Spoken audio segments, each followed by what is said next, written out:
Hey guys, by popular demand, here's a compilation of Junji Ito stories for you to listen to.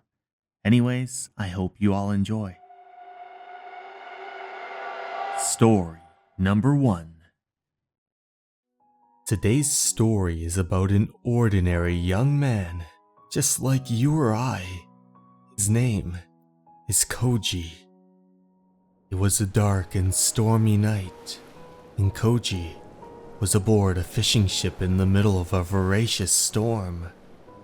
Since the crazy storm caused the boat to rock and sway with vigor, Koji mustered up all he had in him to not hurl. Koji mustered up all he had in him to not hurl. The cabin man urged the captain that they should head back, as the storm was so ferocious. But the captain remarked that there was no point in heading back now, that they were too far out, and that they should just go to their set destination. One of Koji's colleagues, Mr. Takada, comes to check on him and says, "It's no surprise that you're feeling sick. You're new after all, boy." But Koji insisted that he was fine and that Mr. Takada shouldn't worry. But Mr. Takada knew better. He saw that Koji looked like he was about to hurl and exclaimed, "Koji, are you alright?" Koji held his mouth tightly until they heard a sharp noise that caused the whole ocean to stir.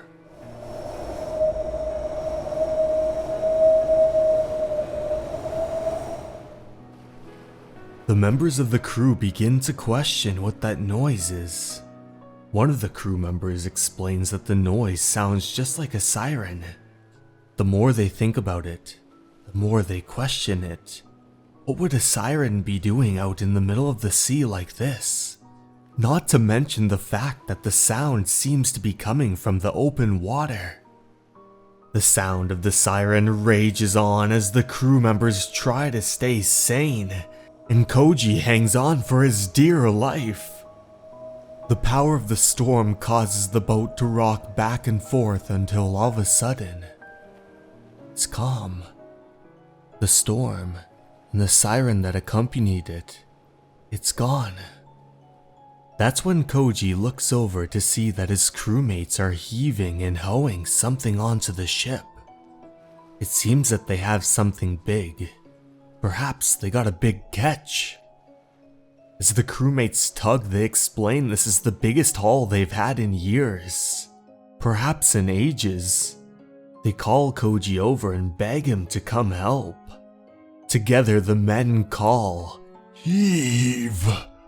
Ho! Heave! Ho!" as the net comes up. But what they get is not what they expect. Instead, it's a slimy, decrepit arm. Koji looks at it with terror.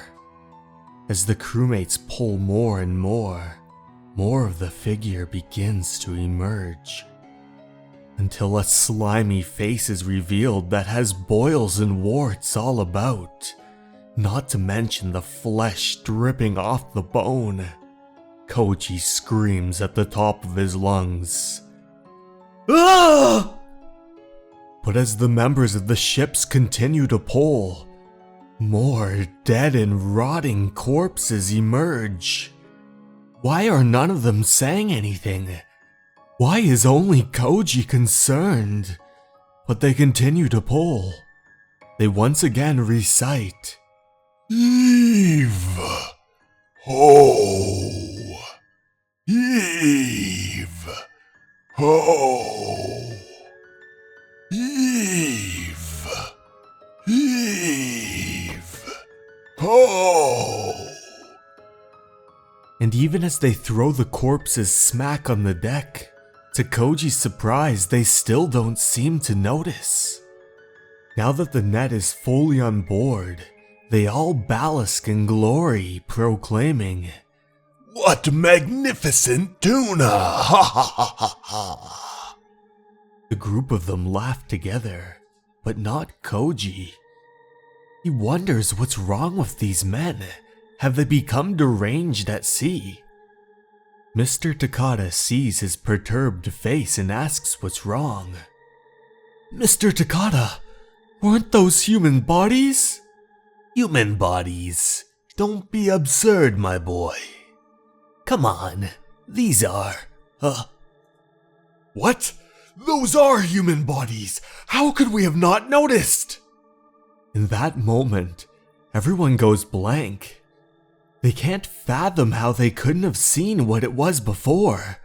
They were convinced that it was some sort of tuna, or mackerel, or other types of fish. Why did they think that they look like fish, they say, as they stare at the dead, mangled bodies? The crew asks their boss what they should do, and he says, "We can't leave the rotting bodies aboard. We must throw them overboard." And so, they throw the rotting bodies into the sea. Later that night, all of the crewmen sit in the common area. Their boss tells them that they shouldn't tell anyone about what happened on this ship. Mr. Takada still can't understand what was wrong with them. Why did they think those human bodies were fish? Another crew member says that he felt strange ever since the beginning of this trip. His mate next to him explains that he had a dream where he woke up and that the sea was the color of blood. The boss tries to calm them down by saying, "What's wrong with you all? Have the bad catches driven you mad?" But Mr. Takada explains, "I felt weird ever since I heard that siren last night." He explains that it happened around the same time last night, and then they hear the siren-like sound to their dismay.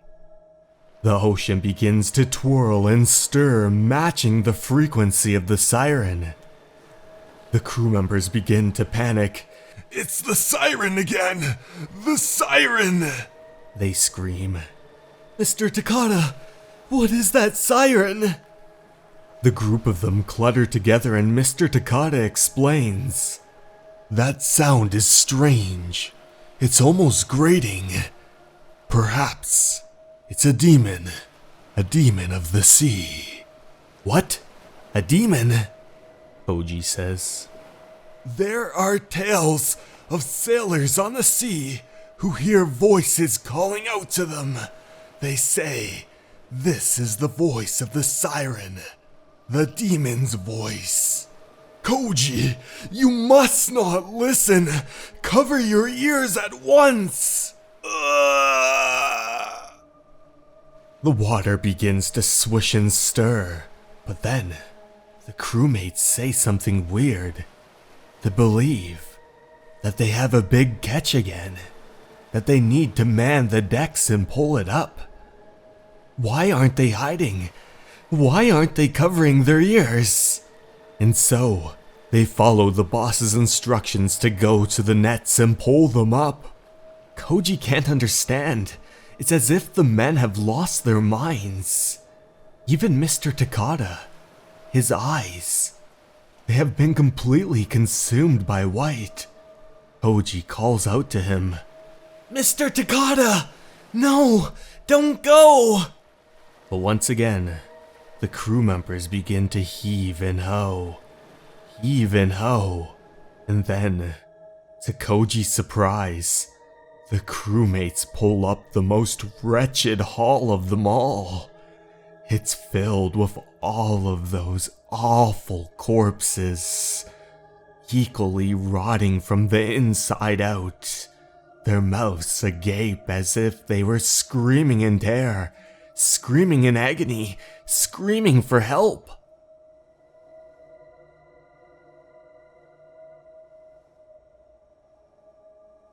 But just like earlier, the crewmen continue to heave and ho. One of them even calls out, "Look! Look! Look at the fresh tuna!"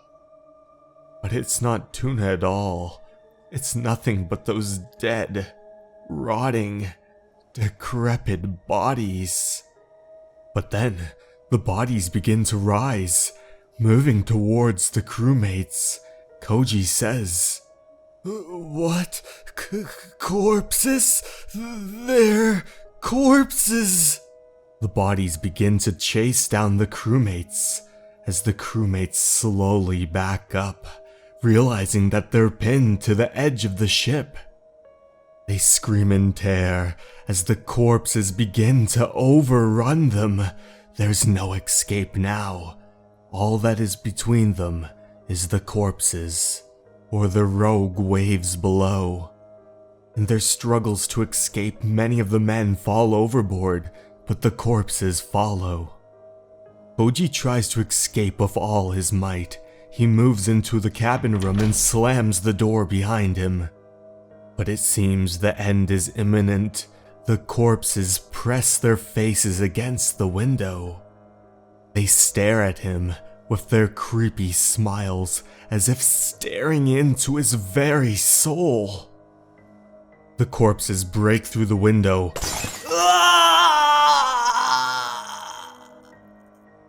As the siren rages on.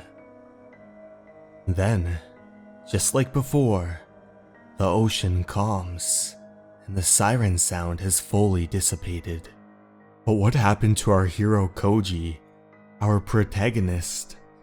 Oh, what a gruesome sight. Oh, what a pitiful demise. There lie Koji, next to his crewmates. In the middle of the sea, they will now be part of the demon's voice.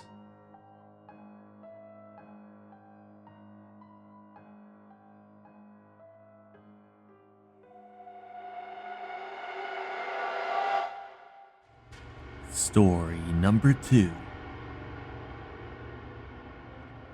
In this world, some are removed from the path of the average man, possessed, unable to keep their heads above water, all the while suffering from the awareness of their sin. The fact that Kodono took me to wife, the fact that he strove to love me unconditionally, was it all nothing but the mark of that ephemeral anguish? I do wonder what twist of fate led to me marrying into the Kodono house. They were a family of some renown, so I knew his face at least. But I'd heard Kodono was rumored to be quite moody and a hater of women. Alas, arriving at his state, Kodono was there to greet her. He escorted her in, and the two of them sat next to one another while drinking tea. She couldn't help but glance over at him and blush. Such a handsome man as this hates women. He couldn't possibly. He rather seems like he'd have a beautiful lover secreted away. They say that it is worse to worry than to act. Kodono was not so strange a man, as rumor had it. In fact, he was kinder than the average man, and he treated me rather gently. Kyoko, Kyoko, my darling Kyoko. I love you. I truly do. Oh, darling, you make me so happy. Later that night, the two of them were in bed together, but Kodono was not asleep. His eyes were wide open. You're awake? What are you thinking about? Kyoko, I was thinking about you. I was thinking about how I cherish you. Oh, you! The next day, Kodono was out on the porch, staring off into the distance. That was when Kyoko happened upon him. Darling? but he didn't reply. It was as if he was stuck in a trance, just staring. Darling, what's wrong? Are you listening to me? Huh? Oh, Kyoko, it's you. I love you, dear. She couldn't help but feel something was wrong, but perhaps she was just imagining it. He said he loved her. Later that night, Kyoko, I love you. Kyoko, I love you, I love you, I love you, I love you, I love you, I love you, I love you, I love you. Darling? But he was passed out. What's the matter? Are you ill somehow? I love you. I love you. I love you. She was lost for words. The whole situation was completely bizarre. But the two of them continued to sleep into the night. But then, in the middle of the night, he got up, making his way toward the door, slipping on his sandals, and walking toward the storehouse.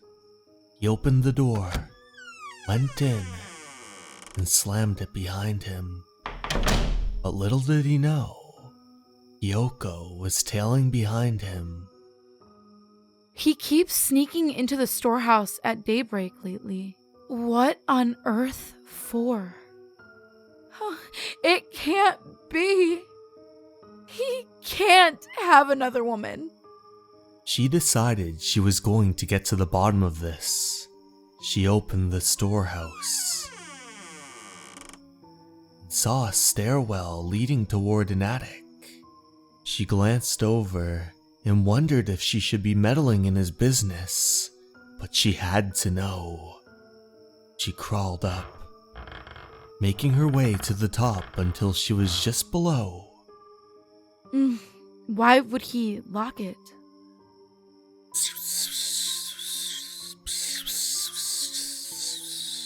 We keep meeting like this. I feel bad for your wife. I feel the same myself. I keep trying to love Kyoko, but it's hopeless. It feels so terrible. There's no way I could ever make it up to her, but I find myself unable to leave you, not when you've been with me since my youth. I'm so happy to hear that I'm a lucky woman. The reality of the situation made Kyoko begin to cry, but she didn't have time for that. That was when she heard rustling and footsteps coming toward the trap door. She quickly ran away and hid, and out emerged Kodono. He slowly stepped down the stairwell, creeping his way out of the storage house and slamming the door behind him. Kyoko couldn't help but gulp. She looked back up, but no one ever came down. Where is the woman? So, she decided she had to check for herself. She had to know, who was her husband cheating on her with?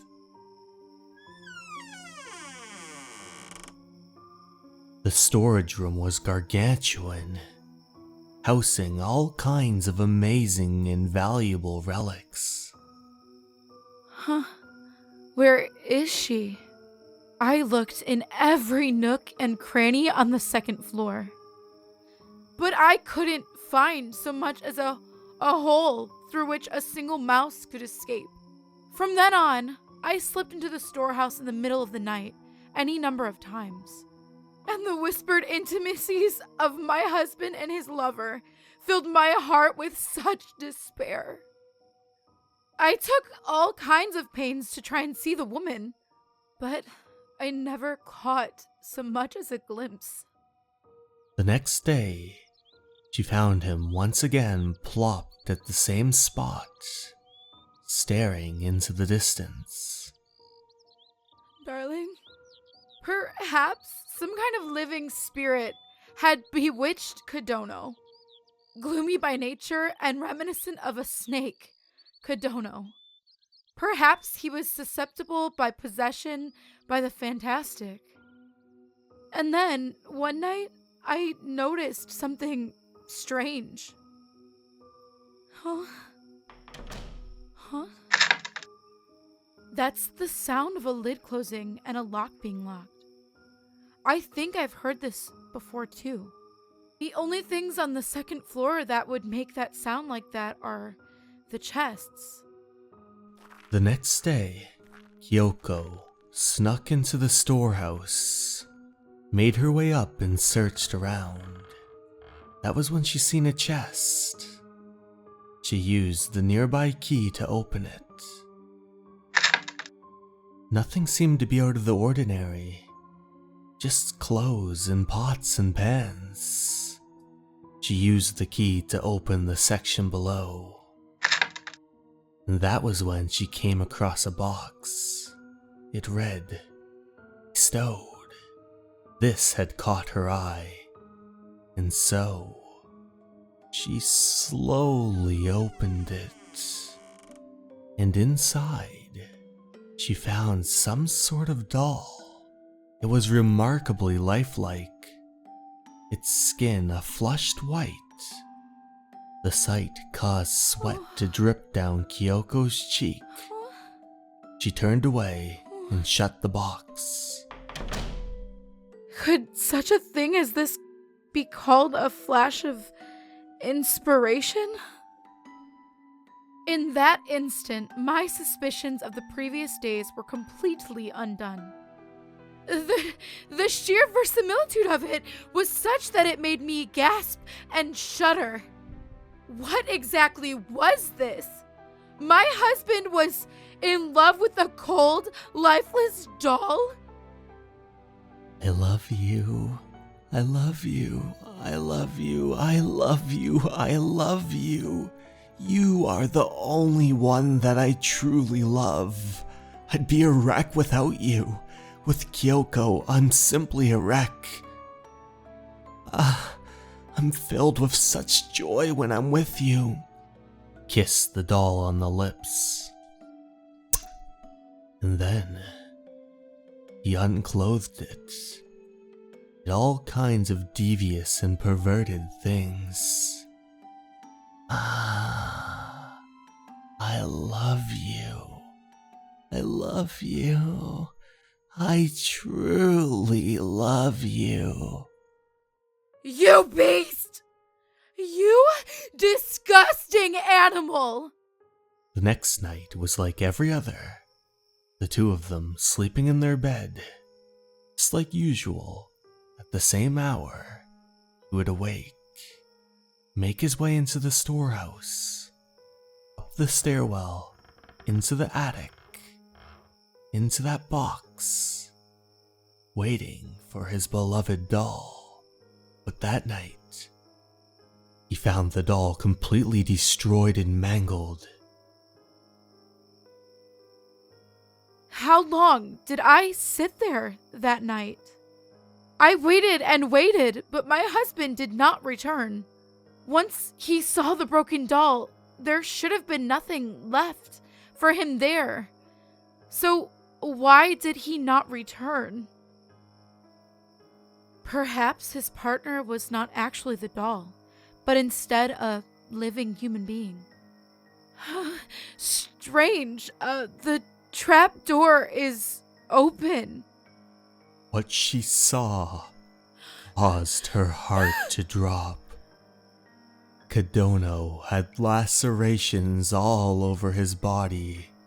His scarlet blood oozed over the mat.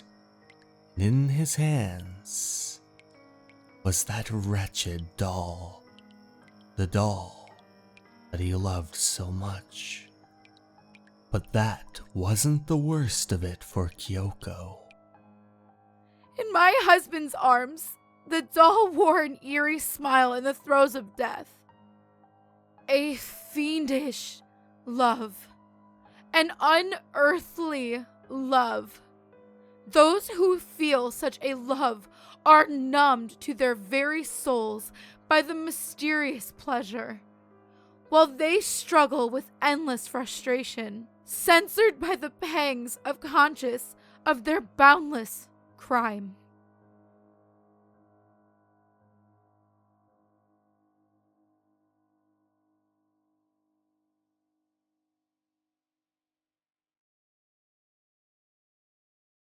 Hey everyone, thank you so much for watching. I'd like to give a special thanks to my Patreons, Sarah DeJesus and Motosurf. I hope you enjoyed the video, and remember, you're important and you matter.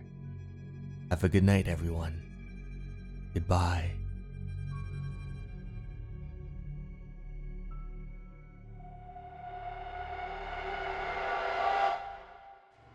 Story number 3. Our story begins in a remote woods in the middle of nowhere. Two men wander down the path and then one of them speaks. Masaki, where the hell are we? Looks like we might be lost, Mimura. Seriously? Can't even tell which way we're facing. Check it out. The magnet in this is totally gone. Maybe the polarity is screwy up here. What the? My cell's not working either. The screen won't show. What? That... a waterfall? But the sound came out of nowhere. Let's check it out. And so, the two of them ever so slowly approached that noise. And what they saw was some sort of flood that had completely devoured a village. People were screaming in the flow of the water, begging for their lives as it devoured them whole. No! Help! God damn!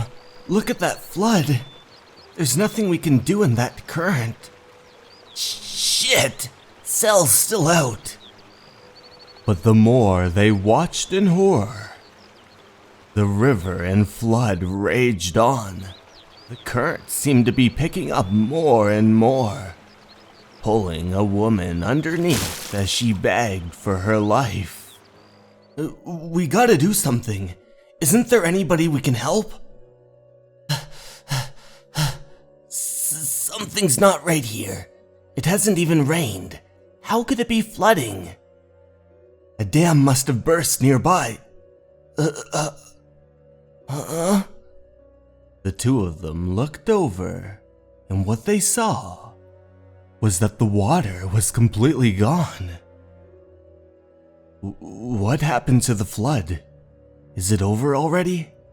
It had to have been a dam. Enough pent-up water to wash away a whole village in one go. We better have a look. There's probably people washed up around here. But the two of them continued to journey where the flood once was. And then he spoke once again. But you're right. This is weird. The flood should have just passed through here, and the ground doesn't even feel wet. There are still definite signs that a flood has been through here. Look at the erosion on those rocks. The bushes, too. No matter how far we go, it's the same scene. But if there was a village here, where are the ruins? Sun's going down, and still no phone reception. Looks like we'll be sleeping under the stars.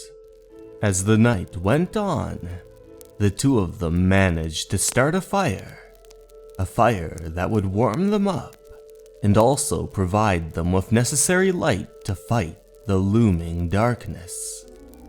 Our little afternoon climb has gotten out of control. Huh? Think we can get back safe and sound? Your folks will be worried if you don't, Mamura. No one like that around for me. I'm free to die in my own good time. Jeez, where did all this come from? Anyway, you got relatives, right? Yeah. When I was a kid, they passed me around like a bad cough and I ended up in the orphanage. Haven't heard from any of them in years. I'm a drifter out at sea. That's me. The two of them began to get tired and decided to hit the hay in their sleeping bags. Good thing it's summer. We'd freeze out here in winter. Hey, Masaki, about what you said earlier. Do you know what happened to your parents? Well, I was young, so I don't really remember a whole lot. Cousins didn't tell me very much either. As a kid, I just remember crying a lot at my aunt and uncle's house. All I can picture now is giving them grief. I hated baths. I was terrified of them every night and I'd kick and scream. Must have been afraid of water back then. At some point, I thought I'd gotten over it, but to be honest, just watching the flood today, man, got the shakes all over. Well, of course so did I. We saw people get swept away for crying out loud.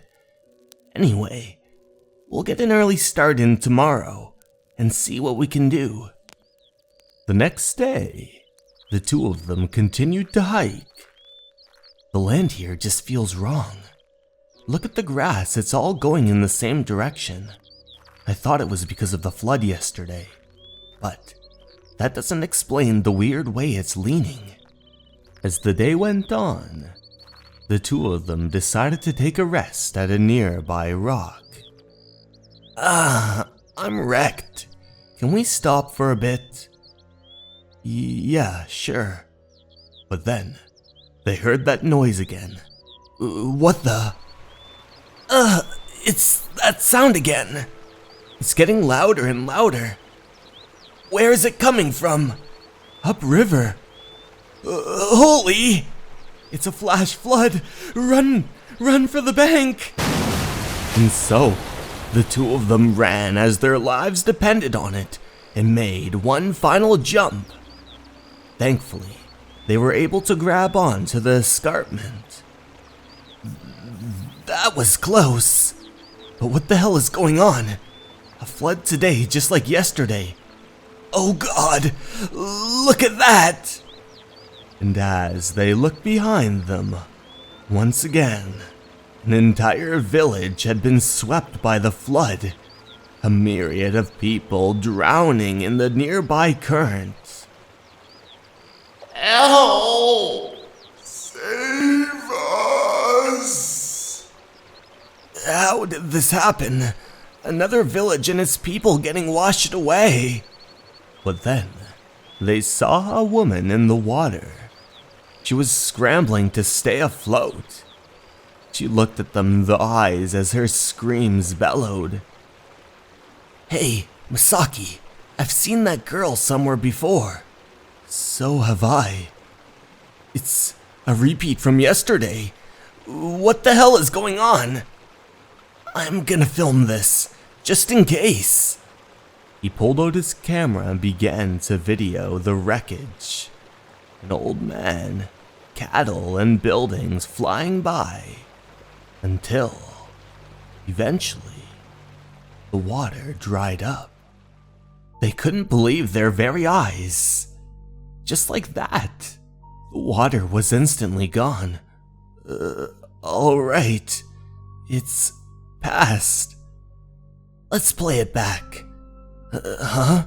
Nothing but noise. The two of them continued to journey around that mountain. I'm wondering if we're not seeing things here. I'm wondering how much farther we have to walk to get out of here. Look at that. Out in the distance, they saw a building with smoke coming out of it. Somebody lives out here. We're in luck. The two of them slowly approached, and then they saw a man on the balcony, smoking out of a pipe. Excuse me, hello? The man looked over toward them and then he spoke. You boys see the flood back there? Yes, twice actually. And if we're not going crazy, we saw the same people get washed away a second time around. It makes no sense to me at all. It must have been a kind of mirage. Yes, what you saw back there was an illusion. This valley is often witness to those illusions of flooding. 30 years ago, a dam burst upriver. The resulting flood took an entire village with it. It was near total destruction. There were hardly any survivors. But to this day, the remains of those who were swept away have never been found. Many people have wondered why the illusion exists, and why it continues to exist. Could it have been born of the cries of those who were washed away, or rather, the pain of those left behind, calling them back again and again? Left behind? That's right. I'm the only one left. In the chaos of the flood, I grabbed my baby son and fought madly for the shore. But along the way, my wife and I were separated. And that was the last I saw of her. After that, the illusions began. And they began repeating, and in the flood, I saw her once more, there in the water. Those of us who made it out tried to rescue those trapped inside the illusion, but everything we tried was useless. They were only phantoms. Damn it! Just keep going right through them! Save me, dear, she screamed. After that, I left my son with my cousins. He'd develop a phobia of water. My entire life became about rescuing my wife from that dream. Before I knew it, 30 years had passed, and I was the only one still here. But still, I believe I have to. One of these days, my wife will grab that net, and then, finally, things will go back to the way they were. But I'm not getting any younger. Time is not on my side. On top of that, for 30 years, each illusion has been hazier than the last. It's like a worn-out recording. Before long, I fear it'll fade away into nothing. I have to hurry, it's now or never, but now is my best chance. Lately, the illusions have been strangely regular. The son that you entrusted to your relatives, where might he be now? I must confess that I've completely lost contact with him. Haven't the slightest idea where he is or what he's doing now. Could you tell me his name? Now, why would you want to know a thing like that? No reason, I just... Oh! It's here! It's here! I built that magnetic detector for a time like this. It warns me of strong disturbances like the ones caused by the illusions. Look! It's here! And then, in a miraculous turn of events, water bursted from the valley, filling up everywhere, And once again, that illusion continued. People screaming for their lives, wreckage from the village, that immense current. The three of them watched in awe as the villagers screamed for help. Everybody, grab onto the net! The man screamed. But it was to no avail. None of them could. Then, he saw a lady in the water. That same lady they had seen time and time again. She screamed for him, begged for him to help her. The net! Love! Grab it and don't let go! But as she reached for the net, she simply phased right through it. All of them looked in awe, but then the hands grabbed on. Yes! Yes! You did it! That's the way! Hang on, just a little more. Slowly, slowly now. Make your way down the rope toward me. She ever so slowly shifted toward him. Yes, come on. Now take my hand. Yes, you can do it. Come on, come on. But then she said to them that she couldn't any longer and bid them farewell. The man screamed, No! No! Wait for me! I'm coming! Don't! The old man jumped into the flood and was carried away by the current. The two of them looked in awe as the couple that was stranded for 30 years was once again reunited. And then, just like before, the flood was gone. Nothing but that dry rock. Swallowed up by a phantom flood. Is that even possible? Maybe he spent so long chasing an illusion that in the end he was just a leap away from becoming one himself. Still, illusion or not, I had a feeling those two were my mother and father, and now there's no way I'll ever know.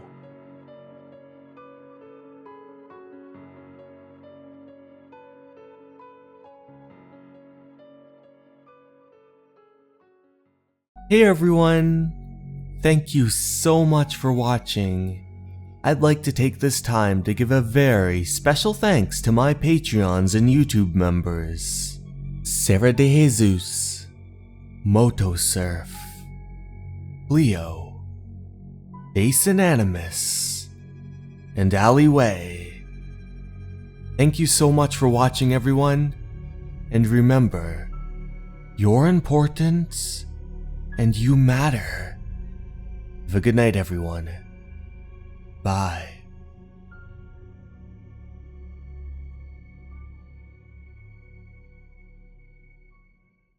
Hey everyone, thank you so much for watching. I'd like to take this time to give a very special thanks to my Patreons and YouTube members.